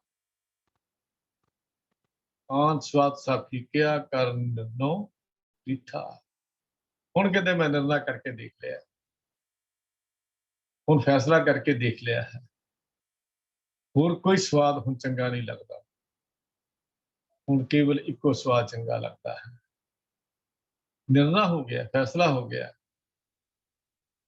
ਫਿਰ ਆਪ ਹੀ ਇਹ ਸਵਾਦ ਨਹੀਂ ਚੱਖਦਾ, ਸਗੋਂ ਹੋਰਾਂ ਨੂੰ ਵੀ ਫਿਰ ਕਹਿ ਕੇ ਸੁਣਾਉਂਦਾ ਹੈ ਤੇ ਕਹਿੰਦਾ, ਆਓ ਆਓ ਆਓ ਰਸ ਵਿੱਚ ਜੁੜੀਏ, ਆਓ ਰਸ ਦਾ ਸਵਾਦ ਮਾਣੀਏ। ਕਿਉਂ? ਦੂਜਿਆਂ ਨੂੰ ਸਿੱਖਿਆ ਦਿੰਦਾ ਹੈ, ਵਿਖੇ ਬਨ ਫੀਕਾ ਤਿਆਗ ਵੀ ਸਕੀਏ, ਨਾਮ ਮਹਾਰਸ ਪੀਓ। ਫਿਰ ਇਹ ਸਿੱਖਿਆ ਦਿੰਦਾ ਹੈ, ਨਾਮ ਰਸ ਚਾਕੇ ਉੱਡ ਗਈ ਸਗਲੀ, ਸੁਖੀ ਨਾ ਹੋਤ ਜੀਓ। ਬਿਨ रस चाखे, विखे बन फीका त्याग री सखिए, नाम महारस पियो। बिन रस चाखे बुढ़ गई सगली, सुखी ना होत जियो। तो भले नाम दे स्वाद तो बिना बाकी स्वाद नाल तां जिंदगी बर्बाद हो गई, जिंदगी का स्वाद ही नहीं आया। ਹੁਣ ਪਹਿਲੀ ਵਾਰੀ ਗੁਰੂ ਦੀ ਸਤਸੰਗਤ ਦੇ ਵਿੱਚੋਂ ਜਾ ਕੇ ਇਹ ਆਨੰਦ ਮਾਣਿਆ। ਪਹਿਲਾਂ ਸੁੱਖਾਂ ਦੇ ਸਾਧਨ ਬਹੁਤ ਸਨ, ਪਰ ਸੁੱਖ ਨਹੀਂ ਸੀ। ਅਸਲ ਵਿੱਚ ਉਹ ਸੁੱਖ ਦੇ ਸਾਧਨ ਨਿਤ ਦਿਹਾੜੇ, ਨਵੇਂ-ਨਵੇਂ ਸੁੱਖਾਂ ਦੇ ਸਾਧਨ ਇਹਨੂੰ ਆਪਣੀ ਹੀ ਮਮਤਾ ਵਿੱਚ ਉਲਝਾਈ ਰੱਖਦੇ ਸਨ। ਗੁਰੂ ਨੇ ਉਦੋਂ ਹੁਣ ਸਮਝਾ ਦਿੱਤਾ, ਭਲਿਆ ਸਮਝ ਆ ਗਈ, ਸੁਖ ਨਾਹੀ ਬਹੁਤੇ ਤਨ ਖਾਟੇ, ਸੁਖ ਨਾਹੀ ਪੇਖੈ ਨਿਰਤ ਨਾਤੇ, ਸੁਖ ਨਾਹੀ वो ਦੇਸ਼ ਕਮਾਏ। ਹਾਂ, ਸੁਖ ਹੈ ਕਿੱਥੇ? ਸਰਬ ਸੁਖਾ ਹਰ ਹਰ ਗੁਣ ਗਾਏ। ਸੁਖ ਇੱਥੇ ਹੈ, ਹਰੀ ਦੀ ਵਡਿਆਈ ਵਿੱਚੋਂ, ਮੇਰੇ ਬਾਲਕ ਦੀ ਵਡਿਆਈ ਵਿੱਚੋਂ, ਸਤਸੰਗਤ ਵਿੱਚ ਬੈਠ ਕੇ ਗੁਣ ਗਾ ਕੇ ਦੁਨੀਆ ਦੇ ਛੋਟੇ ਹੋਛੇ ਸੁੱਖਾਂ ਨੂੰ ਮਾਤ ਪਾ ਦਿੱਤਾ। ਉਸੇ ਸੁੱਖ ਕੁਛ ਵੀ ਨਹੀਂ ਜਾਪਦੇ। ਹੁਣ ਪ੍ਰਭੂ ਦੀ ਕਿਰਪਾ ਦ੍ਰਿਸ਼ਟੀ, ਗੁਰੂ ਜੀ ਵੱਲੋਂ ਬਖਸ਼ੀ ਹੋਈ ਨਾਮ ਦੀ ਦਵਾਈ ਤੇ ਸਤਸੰਗ ਰੂਪੀ ਇਹ ਹਸਪਤਾਲ, ਜਿਹਦੇ ਵਿੱਚ ਇਹਦੀ ਜੀਵ ਦੀ ਸੇਵਾ ਸੰਭਾਲ ਹੋਈ, ਹੁਣ ਅੰਦਰ ਦੀ ਚੇਂਜ ਹੋ ਗਿਆ, ਤਬਦੀਲੀ ਆ ਗਈ, ਅੰਦਰੋਂ ਬਦਲ ਗਿਆ। ਹੁਣ ਤਾਂ ਕਹਿੰਦਾ ਹੈ, ਕੀ ਕਹਿੰਦਾ ਗੁਰੂ ਨੇ ਕਿਰ ਕੀਤਾ, ਐਸੋ ਗੁਣ ਮੇਰੋ ਪ੍ਰਭ ਜੀ ਕੀਨ, ਪੰਚ ਦੋਖ ਅਰ ਅਹੰਗ ਰੋਗ, ਇਹ ਤਨ ਤੇ ਸਗਲ ਦੂਰ ਕੀਨ, ਬੰਧਨ ਤੋਰ ਛੋਰ ਵਿਖਿਆ ਤੇ ਗੁਰ ਕੋ ਸ਼ਬਦ ਮੇਰਾ ਹੀਰਾ ਦੀਨ, रूप अनुरूप मेरो कछ ना विचार्यो, प्रेम विहो मोह हर रंग विहीन। मैं तपे चले ਉਹਦੇ ਵਿੱਚ ਰੰਗੇ ਗਿਆ, चिंता मुक गई। गुरु ने सच्चे पातशाह ने रहमत करके बख्शिश करके ਹੁਣ ਮੇਰੇ ਉਸ ਆਨੰਦ ਦੇ ਵਿੱਚ ਪਹੁੰਚਾ ਦਿੱਤਾ ਹੈ। ਅਸੀਂ ਰੋਜ਼ ਦੇ ਜੀਵਨ ਨੂੰ ਅਸੀਂ ਵੇਖਦੇ ਹਾਂ ਕਿ ਕੋਈ ਡਾਕਟਰ ਕਿਸੇ ਰੋਗ ਦਾ ਮਾਹਰ ਹੁੰਦਾ ਹੈ, ਕੋਈ ਕਿਸੇ ਰੋਗ ਦਾ ਮਾਹਰ ਹੁੰਦਾ ਹੈ, ਪਰ ਮੇਰਾ ਗੁਰੂ, ਮੇਰਾ ਸਤਿਗੁਰੂ, ਸਮਰੱਥ ਸਤਿਗੁਰੂ ਸਾਰੇ ਰੋਗਾਂ ਦਾ ਹੀ ਮਾਹਰ ਹੈ, ਕਿਉਂਕਿ ਮੇਰਾ ਵੈਦ ਗੁਰੂ ਗੋਬਿੰਦ ਦਾ ਨਾ ਸਾਰੇ ਰੋਗਾਂ ਦਾ ਮਾਹਰ ਹੈ। ਇੱਥੇ ਆ ਕੇ ਸਾਰੇ ਰੋਗ ਕੱਟੇ ਜਾਂਦੇ ਹਨ, ਅੰਦਰ ਦੇ ਰੋਗ ਸਭ ਕੱਟੇ ਜਾਂਦੇ ਹਨ, ਜਿਨ੍ਹਾਂ ਦੀ ਕਦੀ ਕਿਤੇ ਆਸ ਵੀ ਨਹੀਂ ਹੁੰਦੀ, ਉਹ ਵੀ ਰੋਗ ਕੱਟੇ ਜਾਂਦੇ ਹਨ। ਅਸਾਧ ਰੋਗ ਜਿਹੜੇ ਉਹ ਵੀ ਗੁਰੂ ਕੱਟ ਦਿੰਦਾ ਹੈ, ਜਦੋਂ ਅਸਾਧ ਰੋਗ ਅਸੀਂ ਕਹਿੰਦੇ ਹਾਂ। ਇੱਥੇ ਆ ਕੇ ਤਾਂ ਫਿਰ ਅਵਸਥਾ ਕਿਹੜੀ ਤੇ ਜਾ ਪਹੁੰਚਦਾ ਹੈ?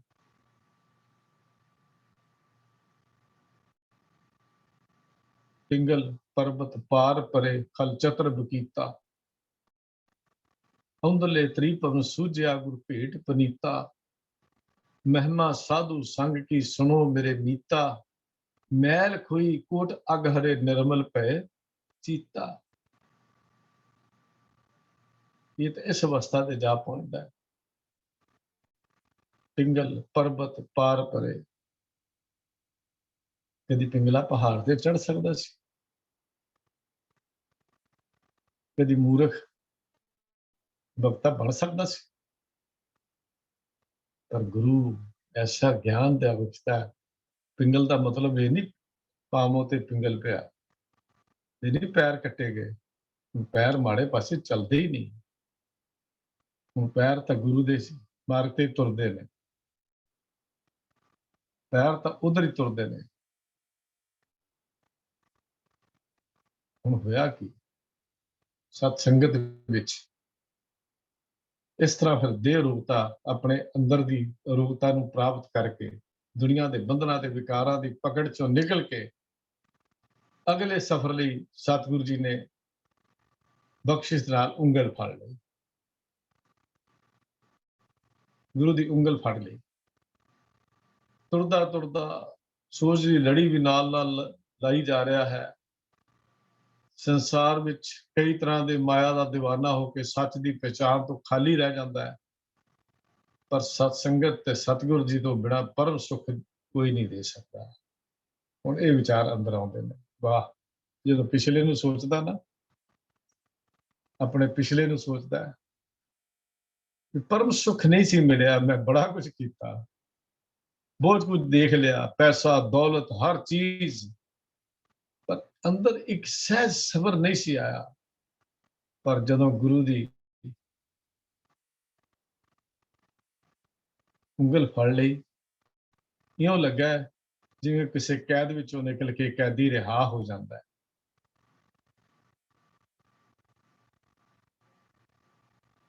ਜਦੋਂ ਇਹ ਹਾਲਾਤ ਮਨੁੱਖ ਦੀ ਬਣ ਗਈ, ਗੁਰੂ ਦੇ ਨਾਲ ਤੁਰ ਪਿਆ, ਗੁਰੂ ਦੇ ਨਾਲ ਚੱਲ ਪਿਆ, ਗੁਰੂ ਦੇ ਨਾਲ ਤੁਰ ਪਿਆ, ਗੁਰੂ ਦੀ ਬਖਸ਼ਿਸ਼ ਨਾਲ ਅੱਗੇ ਚਲਿਆ ਜਾਂਦਾ, ਤੁਰਿਆ ਜਾਂਦਾ, ਤੁਰਿਆ ਜਾਂਦਾ ਹੈ। ਤੇ ਸਤਿਗੁਰੂ ਜੀ ਰਹਿਮਤ ਬਖਸ਼ਿਸ਼ ਕਰਦੇ ਹਨ, ਉਸ ਨੂੰ ਜੀਵਨ ਦਾ ਮਾਰਗ ਬਖਸ਼ਿਸ਼ ਕਰਦੇ, ਤੁਰੀ ਜਾਂਦੇ ਹਨ, ਤੁਰੀ ਜਾਂਦੇ ਹਨ, ਤੁਰੀ ਜਾਂਦੇ ਹਨ। ਤੇ ਤੁਰਦਿਆਂ ਤੁਰਦਿਆਂ ਤੁਰਦਿਆਂ ਤੁਰਦਿਆਂ ਹੁਣ ਹੋਇਆ ਕੀ, ਗੁਰੂ ਪੀਰ ਪੈਗੰਬਰ ਜਿਹਦਾ ਆਨੰਦ ਇਹਦੇ ਕੋਲੋਂ ਮਿਲਦਾ ਹੈ ਉਹ ਕਿਤੋਂ ਨਹੀਂ ਮਿਲਦਾ।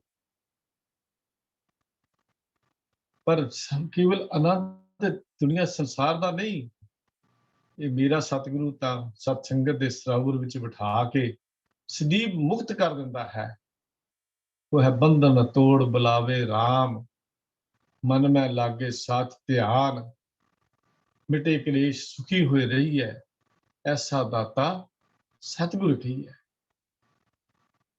ਫਿਰ ਕਹਿਣਾ ਚਾਹੀਦਾ ਨਾ, ਸਤਿਗੁਰ ਮੈਂ ਬਲਿਹਾਰੀ ਤੋਰ, ਸਕਲ ਵਿਗਲ ਭਰਮ ਕਾਟੇ ਮੋਰ। कहना चाहिए ना कि नारायण नरपत नमस्कारे, ऐसे गुरु को बल बल जाइए, आप मुक्त मोहे तारे। ये मन ही मन हुण सतगुर दा धन्नवाद शुकराना करदा करदा जीव तुरया जा रहा है। इस जी शरीर रूपी देही अंदर दी रूह देही दी अरोगता पाके हुण प्यारे प्रीतम दा धन्नवाद करदा है। ਤੇ ਉਸ ਗੁਰੂ ਦੇ ਸ਼ੁਕਰਾਨੇ ਕਰਕੇ ਸਤ ਸੰਗਤ ਦੀ ਅਰਦਾਸ ਕਰਕੇ ਇਹੋ ਹੀ ਗੱਲ ਕਹਿੰਦਾ, ਪਾਤਸ਼ਾਹ ਮੈਂ ਤਾਂ ਭੁੱਲਿਆ ਹੋਇਆ ਸਾਂ, ਭਟਕਿਆ ਹੋਇਆ ਸਾਂ, ਤੂੰ ਮੈਨੂੰ ਐਸੇ ਹਸਪਤਾਲ ਵਿੱਚ ਦਾਖਲ ਕਰਾਇਆ ਜਿੱਥੇ ਮੇਰੇ ਸਾਰੇ ਰੋਗਾਂ ਦਾ ਇਲਾਜ ਤੂੰ ਆਪ ਕੀਤਾ। ਇਲਾਜ ਹੀ ਨਹੀਂ ਕੀਤਾ, ਹੁਣ ਦੇਹੀ ਨੂੰ ਨਿਆ ਨਿਰਵਾਹ ਕਰ ਦਿੱਤਾ। ਇਸ ਦੇਹੀ ਦੇ ਅੰਦਰ ਜਿੱਥੇ ਪੰਜ ਜੋਰ ਵਸਦੇ ਸਨ, ਇੱਥੇ ਆ ਕੇ ਤੇਰਾ ਆਪਣਾ ਵਾਸਾ ਹੋ ਗਿਆ ਹੈ। ਗੁਰੂ ਕਿਰਪਾ ਕਰੇ ਕਿ ਜੀਵਨ ਜਾਚ ਜੀਵਨ ਦੀ ਸਾਨੂੰ ਵੀ ਜਾਚ ਆ ਜਾਏ, ਸਾਡਾ ਵੀ ਲੋਕ ਸੁਖੀ ਪਰਲੋਕ ਸੁਹੇਲਾ ਹੋ ਸਕੇ ਜੀ। ਭੁੱਲ ਚੁੱਕ ਦੀ ਖਿਮਾ, ਪਿਆਰ ਸਾਥ ਤੇ ਬੁਲਾਓ। ਬਾਕੀ ਫਿਰ ਅਸੀਂ ਯਾਤਰਾ ਅਗਲੇ ਹਫਤੇ ਤੋਰਦੇ ਜਾਵਾਂਗੇ।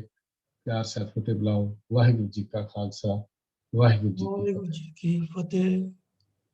ਬਹੁਤ ਬਹੁਤ ਧੰਨਵਾਦ ਵੀਰ ਹਰਜੀਤ ਸਿੰਘ ਜੀ ਦਾ। ਆਪ ਜੀ ਨੇ ਗੁਰਮਤਿ ਸਿਧਾਂਤਾਂ ਦੀ ਸਾਂਝ ਆਪ ਜੀ ਨਾਲ ਕੀਤੀ ਹੈ। ਅੱਜ ਦੀ ਵਿਚਾਰ ਨਾਲ ਸੰਬੰਧਿਤ ਸੰਗਤ ਵਿੱਚੋਂ ਕਿਸੇ ਸੱਜਣ ਦਾ ਕੋਈ ਸਵਾਲ ਹੋਵੇ ਜਾਂ ਕਿਸੇ ਨੇ ਆਪਣਾ ਕੋਈ ਵਿਚਾਰ ਸਾਂਝਾ ਕਰਨਾ ਹੋਵੇ ਤਾਂ ਆਪ ਜੀ ਆਪਣੇ ਆਪ ਨੂੰ ਅਨਮਿਊਟ ਕਰਕੇ ਆਪਣੀ ਗੱਲ ਸਾਂਝੀ ਕਰ ਸਕਦੇ ਹੋ।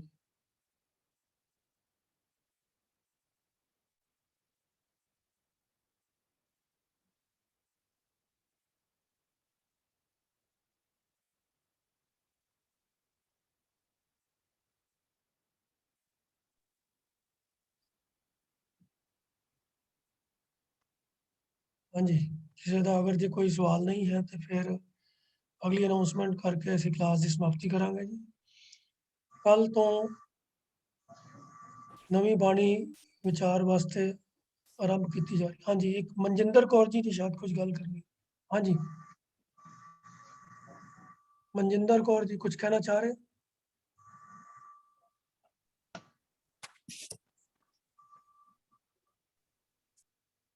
ਨਹੀਂ। ਉਹ ਪਿਛਲੇ ਹਫਤੇ ਅਸੀਂ ਗੁਰੂ ਨਾਨਕ ਪਾਤਸ਼ਾਹ ਦੀ ਬਾਣੀ ਪੱਟੀ ਤੇ ਉਸ ਤੋਂ ਬਾਅਦ ਫਿਰ ਗੁਰੂ ਅਮਰਦਾਸ ਪਾਤਸ਼ਾਹ ਦੀ ਬਾਣੀ ਜੋ ਪੱਟੀ ਸੀ ਉਹਨਾਂ ਦੀ ਵਿਚਾਰ ਸੰਪੂਰਨ ਕੀਤੀ ਸੀ। ਕੱਲ ਤੋਂ ਗੁਰੂ ਨਾਨਕ ਪਾਤਸ਼ਾਹ ਦੀ ਉਚਾਰਨ ਕੀਤੀ ਹੋਈ ਬਾਣੀ 12 ਮਾਹ ਜੋ ਕਿ ਰਾਗ ਤੁਖਾਰੀ ਦੇ ਵਿੱਚ ਗੁਰੂ ਗ੍ਰੰਥ ਸਾਹਿਬ ਜੀ ਦੇ ਪਾਵਨ ਅੰਕ 1107 ਦੇ ਉੱਪਰ ਅੰਕਿਤ ਹੈ, ਉਸ ਦੀ ਵਿਚਾਰ ਆਰੰਭ ਕਰਾਂਗੇ। ਗੁਰੂ ਅਰਜਨ ਪਾਤਸ਼ਾਹ ਦਾ 12 ਮਾਹ ਜੋ ਹੈ ਉਹ ਰਾਗ ਮਾਝ ਦੇ ਅੰਦਰ ਅੰਕਿਤ ਹੈ। ਉਸ ਦੇ ਨਾਲ ਤੇ ਸਾਰਿਆਂ ਦੀ ਜਾਣ ਪਛਾਣ ਹੈ, ਸਾਰਿਆਂ ਉਹਦਾ ਪਾਠ ਹਰ ਮਹੀਨੇ ਗੁਰਦੁਆਰਿਆਂ ਵਿੱਚੋਂ ਸੁਣਦੇ ਹੀ ਹਨ। ਪਰ ਤੁਖਾਰੀ 12 ਮਾਹ ਦੀ ਜੋ ਬਾਣੀ ਹੈ ਉਹ ਕਾਫੀ ਉਹਦੇ ਮੁਕਾਬਲੇ 'ਚ ਕਾਫੀ ਘੱਟ ਜਿਹੜੀ ਹੈ ਸੰਗਤ ਵਿੱਚ ਪੜ੍ਹੀ ਜਾਂਦੀ ਹੈ। ਉਹ ਗੁਰੂ ਨਾਨਕ ਪਾਤਸ਼ਾਹ ਨੇ ਜੋ ਪਹਿਲਾਂ ਉਚਾਰਨ ਕੀਤਾ ਤੁਖਾਰੀ ਰਾਗ ਦਾ 12 ਮਾਹ, ਉਹਦੀ ਵਿਚਾਰ ਜਿਹੜੀ ਹੈ ਉਹ ਕੱਲ ਤੋਂ ਅਸੀਂ ਆਰੰਭ ਕਰਾਂਗੇ। ਕੱਲ ਔਰ ਪਰਸੋਂ 2 ਦਿਨ ਤੁਖਾਰੀ 12 ਮਾਹ ਦੀ ਲੜੀਵਾਰ ਵਿਚਾਰ ਆਰੰਭ ਕਰਾਂਗੇ। ਇਸ ਬਾਣੀ ਦੀਆਂ ਕੁੱਲ 17 ਪੌੜੀਆਂ ਹਨ ਤੇ ਉਮੀਦ ਹੈ ਕਿ 3 ਜਾਂ 4 ਹਫ਼ਤਿਆਂ 'ਚ ਇਹਦੀ ਵਿਚਾਰ ਸੰਪੂਰਨ ਹੋ ਜਾਣੀ ਚਾਹੀਦੀ ਹੈ। ਸੋ ਕੱਲ ਦੀ ਕਲਾਸ ਜੋ ਸ਼ਾਮ ਦੀ 6:30 ਵਜੇ ਦੀ ਹੈ, ਉਹਦੇ ਵਿੱਚ ਗਿਆਨੀ ਅੰਮ੍ਰਿਤਪਾਲ ਸਿੰਘ ਜੀ ਭੱਟਾਂ ਦੇ ਸੋਈਆਂ ਦੀ ਸੰਥਿਆ ਤੇ ਨਾਲ ਹੀ ਉਹਦੇ ਵਿਆਕਰਨਿਕ ਨੇਮ ਅਤੇ ਅਰਥ ਵਿਚਾਰ ਸਾਂਝੀ ਕਰਨਗੇ। ਜਿਨ੍ਹਾਂ ਪਾਸ ਸਮਾਂ ਹੋਵੇ ਉਸ ਕੱਲ ਦੀ ਕਲਾਸ ਵਿੱਚ ਵੀ ਹਾਜ਼ਰੀ ਜ਼ਰੂਰ ਭਰੋ। ਅੱਜ ਦੀ ਕਲਾਸ ਦੀ ਫਿਰ ਇੱਥੇ ਸਮਾਪਤੀ ਹੈ ਜੀ। ਆਪ ਸਭ ਦਾ ਬਹੁਤ ਬਹੁਤ ਧੰਨਵਾਦ। ਹਾਂਜੀ, ਸਰ ਕੁਲਵੰਤ ਸਿੰਘ ਜੀ ਕੁਝ ਕਹਿਣਾ ਚਾਹ ਬਸ ਰਹੇ ਹੋ? ਸਮਾਪਤੀ ਹੋਣ ਲੱਗੇ ਜੀ। ਫਤਿਹ ਮੈਂ ਕਿਹਾ ਬੁਲਾ ਲਈਏ। ਵਾਹਿਗੁਰੂ ਜੀ ਕਾ ਖਾਲਸਾ, ਵਾਹਿਗੁਰੂ ਜੀ ਕੀ ਚਲੋ, ਵਾਹਿਗੁਰੂ ਜੀ ਕਾ ਖਾਲਸਾ, ਵਾਹਿਗੁਰੂ ਜੀ ਕੀ ਫਤਿਹ।